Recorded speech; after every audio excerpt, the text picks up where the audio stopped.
A Rádio CBN Amazônia Belém deu início esta semana a uma rodada de entrevistas com os candidatos do Pará ao Senado Federal. Todos os 11 candidatos foram convidados para a sabatina. Pelas regras, não serão permitidos ataques, ofensas aos opositores.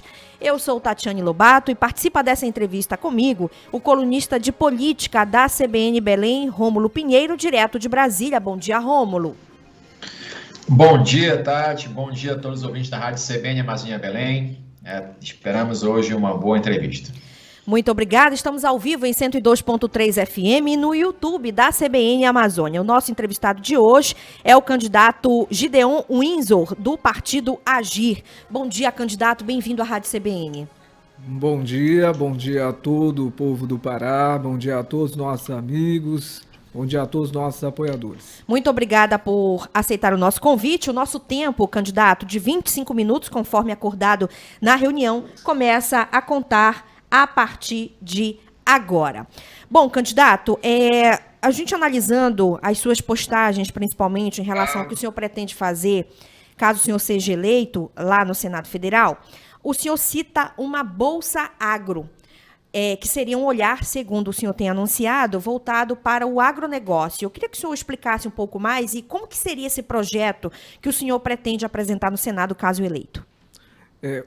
A ideia de uma Bolsa Agro surgiu a partir de diálogo muito bem estabelecido com alguns parceiros do agronegócio.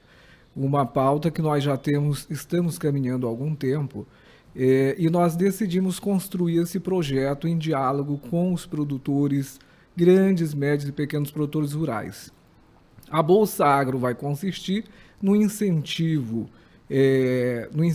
fiscal em relação a impostos, taxas e também a empréstimos a esses produtores que, na maioria das vezes, dos casos, eles enfrentam grandes dificuldades em relação à gestão do negócio, a manter a colheita estável, a forma de produção, a própria folha de pagamento. Então, seria uma forma de nós ajudarmos nossos amigos do agro, e eu assumi, e aqui ratifico, o meu compromisso com o agronegócio no estado do Pará. E agradeço também o apoio que estou tendo aí dos nossos amigos do sul do Pará. Mas quando o senhor fala em bolsa, seria uma bolsa, um recurso? Seria uma isenção de impostos? O que seria na prática? Seria um conjunto de benefícios, entre estes o reajuste fiscal que eles tanto me solicitaram. Então, a bolsa ela teria um efeito amplo, abrangente. A bolsa, o termo, na verdade, ele é pancático, mas ele é mais específico no sentido de trazer benefício ao produtor rural no estado do Pará. Claro que isso vai ter uma abrangência nacional, porque vai ser uma lei com abrangência nacional pelo Senado. Eu já tive a oportunidade de atuar com alguns parlamentares, tanto senadores, federais. Eu já estou nisso há 6 anos em Brasília, muito de perto do parlamento, e essa demanda, na verdade, tem sido discutida em muitas conversas de gabinete. Quando o senhor diz que está há 6 anos em Brasília, em que sentido? Como é que o senhor faz essa militância, essa conversa junto aos congressistas? Eu atuo como jurisconsulto, então eu elaboro projetos de leis, decretos, resoluções, sou redator. Um dos redatores do projeto que eu fiz foi o Estatuto do Carbono, que está já tramitando na Câmara Federal para o nosso amigo, que eu gosto bastante, tenho grande apreço, nosso amigo Kleber Verde. Rômulo Pinheiro, sua primeira pergunta. Bom dia. Bom dia, candidato. E percebi que o senhor tem a formação na área do direito, então vou ficar muito à vontade para lhe perguntar questões legais. Eu acho que o senhor vai ter plena capacidade de responder e fico muito contente por isso. Candidato, veja, nós tivemos alguma proposta de emenda constitucional que foi aprovada com relação ao ICMS. E o senhor bem sabe, o senhor vai ser um candidato a um cargo majoritário, que está os estados. Então, eu quero saber qual é a sua posição. A gente não conseguiu encontrar a sua posição com relação ao tema, então é uma oportunidade boa para o senhor fazer agora. Qual é a sua posição com relação à emenda constitucional que alterou a alíquota do ICMS para os estados? Qual é a sua proposição para atuar nessa perda de arrecadação do Estado? Qual é a sua proposta nesse sentido, candidato? Na verdade, você precisa encarar qualquer matéria que se fale de ICMS com muita parcimônia, com muita cautela. Eu particularmente, eu sou bastante cauteloso em relação à autonomia dos estados. Eu entendo que, ainda que o Congresso possa fixar as alíquotas gerais dos impostos de competência dos demais entes da federação, no meu modo de ver, ele não pode se imiscuir demais nos parâmetros mais específicos dessas alíquotas. Então, eu particularmente vou ser defensor, até porque é a essência do senador representar os interesses do Estado na Câmara Alta. Então, eu particularmente, e aqui falo aos meus apoiadores, aos meus eleitores, que eu serei defensor da autonomia dos estados, principalmente em relação à questão do ICMS. Vamos evitar a guerra fiscal, vamos evitar a problematização dessa temática. No meu modo de ver, a gente tem que ir mais para a via da conciliação do que ir para o embate específico com os estados. Rômulo, você quer complementar a pergunta? Gostaria, candidato. Isso é o ideal, a gente compreende e é até muito viável. Mas veja só, vou reforçar, melhorar um pouquinho a pergunta, candidato. Uma vez que a gente percebe que vai haver uma perda de arrecadação para o Estado a partir do próximo ano, qual é o seu projeto ou em legislação, ou, enfim, na política, para fazer com que o Estado, pelo menos, consiga repor essas perdas causadas pela emenda constitucional desse ano, deputado? Com certeza a conciliação, a moderação, a parcimônia são importantes e relevantes, mas para efeitos práticos, qual a posição do candidato a respeito dessa perda? Isso é benéfico, é maléfico para o Estado do Pará, e qual a sua proposta nesse sentido? Nenhuma perda é benéfica. Eu já parto dessa premissa. Nós devemos agregar valores. Como eu lhe falei, todo projeto legislativo, e até por ser redator, já tive essa oportunidade de ser redator de inúmeros projetos de lei, todo projeto ele precisa ser uma decorrência de um diálogo, de uma fonte de diálogo estabelecido com o interessado, no meu caso, o Estado do Pará. Então, é claro, e aqui eu não posso me antever ou falar coisa que eu não vou poder cumprir, sem antes conversar, sem antes sentar, dialogar. Então, uma eventual proposta, um eventual projeto, ele necessariamente, se assim eu entrar no Senado, necessariamente ele vai passar por um diálogo muito bem conversado, muito bem construído, para que assim a gente possa elaborar um projeto que seja uma proposta que seja viável. Não adianta aqui contar histórias, fazer projeções que são orçamentariamente inviáveis. Então, nesse ponto de vista, meu amigo, eu posso lhe asseverar que eu sou defensor de que o Estado mantenha a sua arrecadação estável. É claro que os excessos eles devem ser reparados, as arestas devem ser cortadas, mas tudo de forma a manter a harmonia entre os entes da federação. Nós temos um pacto federativo que não pode descambar para o absurdo, não pode a União se miscuir diretamente na competência dos estados, dos municípios e vice-versa. Os estados, por questões políticas, os gestores, os governadores, os prefeitos, eles, por questões políticas, às vezes também tentam manietar o pacto federativo no que decorre à receita tributária, fiscal, a essa questão, principalmente o ICMS. Nós estamos conversando com o candidato Gideon Inzor, candidato ao Senado Federal pelo partido AGI. Candidato, o senhor falou aí, apresentou para a gente que tem experiência na redação de projetos, conhece o trâmite, conhece como isso deve ser feito. Eu lhe pergunto, já deve ter projetos prioritários para apresentar no Senado, caso o senhor seja eleito. O senhor poderia citar alguns para a gente? Em que temáticas? Com certeza. Para quem me segue, quem me conhece, sabe que eu sou defensor dos povos tradicionais. No mesmo período, eu tenho 10 anos de Justiça Federal. Saí para concorrer, mas sempre, mesmo quando eu estava na Justiça, eu sempre fui defensor dos povos indígenas. Então, sem dúvida, um dos projetos que eu tenho é a erradicação completa, total, do regime ou da tutela indígena, do regime tutelar indígena. No que pese haver um decreto quanto a essa tutela ufanológica para os indígenas de que não mais existe, e aí quando você vai na FUNAI, a presidência da FUNAI lamentavelmente diz, mas já tem um decreto presidencial. Aí você tem que relembrar a FUNAI de que tem um decreto presidencial sim, mas existe uma lei, que é o Estatuto do Índio, que foi elaborado em 73, e essa lei ainda está em vigor, e não houve alteração. Na lei, o regime tutelar indígena ele continua existindo. Então, um dos projetos, além da Bolsa Agro, que eu já abracei, né, além da questão institucional representando o povo evangélico, porque eu sou evangélico, eu assumo como compromisso a extinção no Brasil do regime tutelar indígena. Inclusive, eu elaborei uma emenda, um projeto de emenda à Constituição, mas que lamentavelmente ainda não teve as assinaturas necessárias em relação à questão da extinção do regime tutelar. E eu, se assim for, se Deus me permitir, eu vou também abraçar essa causa. Porque não pode. Os indígenas, eu costumo dizer que eles foram e são os povos mais injustiçados.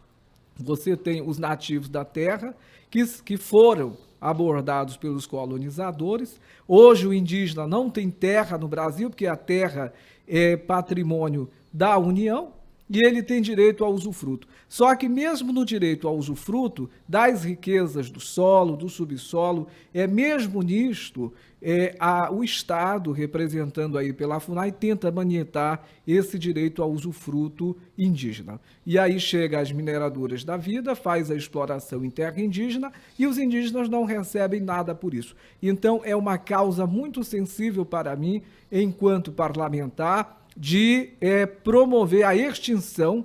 Vai ser uma luta, vai ser um embate, mas promover a extinção do regime tutelar indígena. Eu sou absolutamente contrário. Rômulo. Candidato, vamos pegar a respeito do que você acabou de falar e entra num tema que também tem ligação com isso, que é a questão da violência na Amazônia. E nós tivemos aí no último dia 5 o ministro Fachin restringindo os decretos que facilitam o acesso às armas que foram decretados aí pelo presidente da República nos últimos anos. E eu queria saber, candidato, qual a sua posição referente a isso? Excelente pergunta.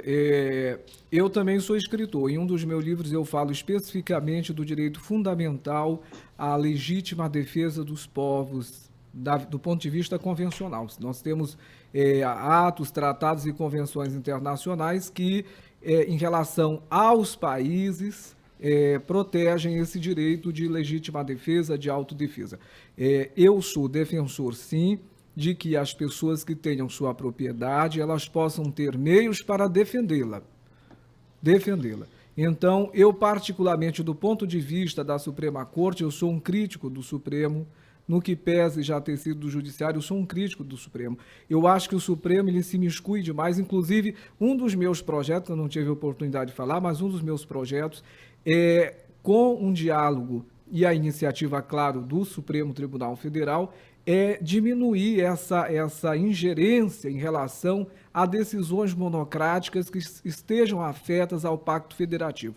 Eu entendo que se nós estamos num colegiado, o colegiado ele deve prevalecer. As decisões monocráticas elas são imprescindíveis, em determinadas situações as liminares elas precisam ser logo apreciadas, mas eu não posso, através da decisão de um ministro, anular todo o ato de um Congresso, anular a competência de um outro poder. Eu não posso fazer isso. Então, assim, eu deixo a minha crítica aqui ao Supremo Tribunal Federal, respeitando a jurisdição da Suprema Corte, sim, mas nos limites constitucionais. Então, os poderes, eles são independentes, mas eles devem ser harmônicos. O Legislativo precisa respeitar o Executivo precisa respeitar o Judiciário, mas também o Judiciário não pode descambar em relação ao desrespeito ao Executivo e ao Legislativo. O Supremo precisa conciliar o Brasil. Enquanto Judiciário, o juiz ele tem uma função essencial. Antes de você julgar qualquer processo, você precisa tentar buscar uma conciliação. Então, o que o Supremo está fazendo é entrar num jogo político e está deixando o Brasil numa polarização ainda pior. Candidato, Ainda pior. quando o senhor fala que o senhor é a favor dessa defesa de que o cidadão possa ter o direito à legítima defesa, a gente coloca aqui um ponto de vista social nessa questão. Armar a população, de uma maneira muito clara, eu estou falando aqui, armar a população, não seria tirar a competência do Estado e a gente não estaria incentivando uma guerra nas cidades, nos municípios? Muito interessante seu ponto de vista, mas deve ser analisado também com parcimônia. Por quê? A legítima defesa, inclusive os ofendículos. Você tem no próprio Código Civil os ofendículos que você pode proteger, você pode defender a sua propriedade na iminência de um ataque, de um esbulho, de um ato que tente violar o seu legítimo direito à propriedade. Eu sou defensor, com todo respeito àqueles que entendem de modo contrário, eu não entendo da forma de que a pessoa que preenche os requisitos legais, a pessoa que seja mentalmente capaz, que não tenha nenhum fator anterior que seja, digamos, que venha a impedir que ele consiga usar a arma, eu sou defensor de que esta pessoa possa ter observado todos os critérios legais que já existem, eu não estou inovando, estou falando que já existe no ordenamento jurídico, de que ele possa, sim, proteger a sua propriedade. E por que não isto? Aqueles que vivem no campo, aqueles onde o Estado não chega. Se você andar pelas periferias, você observa uma omissão do Estado. Você vê muito bem blitz policiais, você vê as milícias do Estado atuando em áreas urbanas. Mas quando você anda pelo sul do Pará, nas regiões longínquas, você observa, isso a nível Brasil, porque eu conheço o Brasil, você observa a completa omissão do Estado. Então, para aquele que está ali, que vai ser, Deus livre e guarde, numa situação vítima de um assalto, de um roubo, de um sequestro, ele ter uma forma de se defender, a sua vida, a sua família, a sua propriedade, eu não vejo absolutamente nenhum impedimento, no meu ponto de vista. Rômulo? Candidato, eu vou manter a pergunta nesse sentido, porque eu acho que ficou bem clara a sua opinião sobre esse ativismo do Supremo Tribunal Federal.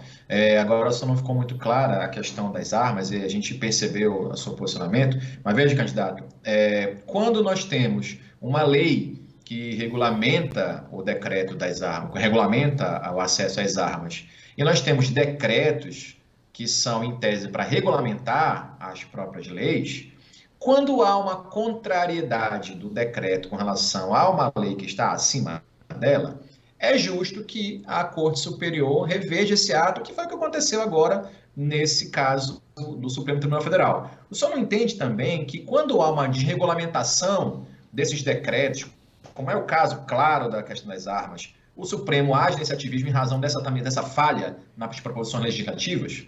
Não, mas aí a matéria é de hierarquia de normas. Você tem a legislação enquanto fator principal e os decretos que regulamentam a legislação. Eu te dou um exemplo muito claro, que é o decreto que regulamentou, o 3048, que regulamentou a Lei 8.213.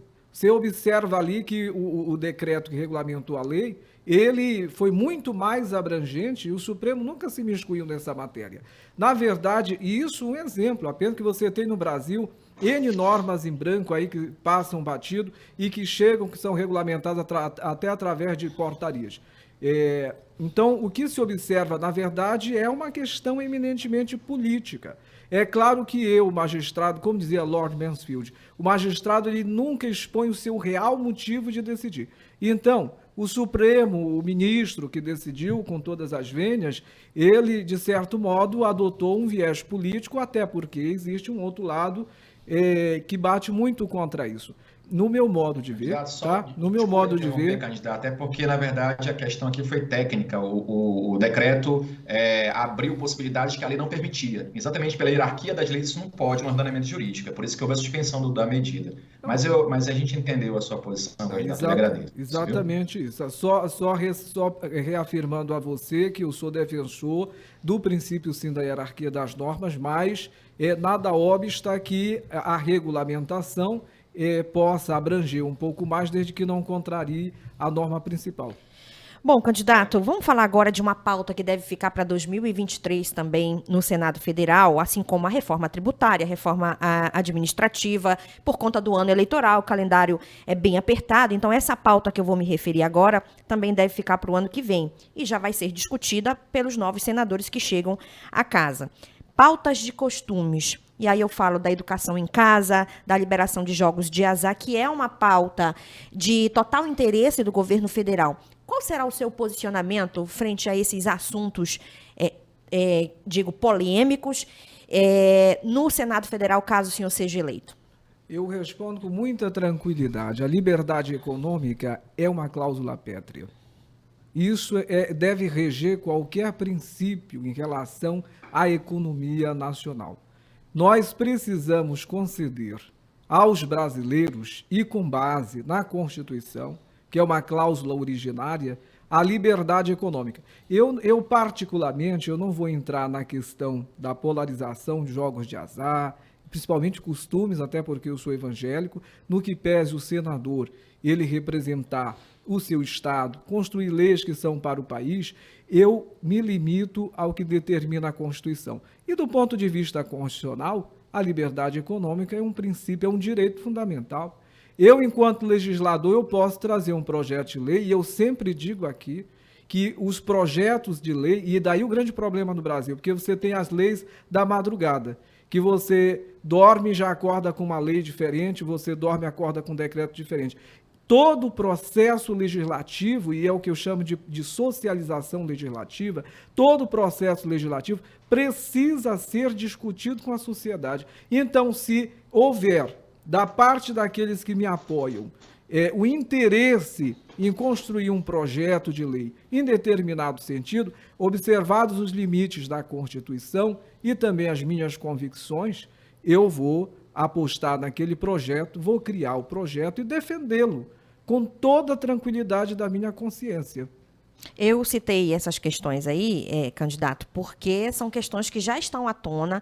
Essa pauta de costumes, essas pautas de costumes, melhor dizendo, elas deveriam ter sido analisadas esse ano e, como eu falei, por conta do processo eleitoral, houve o recesso no meio do ano e isso ficou inviável, né? Então, ficou para o ano que vem. O senhor defende, já acho que umas 2 ou 3 vezes citou, que o senhor tem um olhar específico aos evangélicos. Um senador da República não tem que ter o olhar para todos? O meu olhar, ele é abrangente. Veja, você pertence a uma categoria, não significa dizer que você vai desprezar as demais.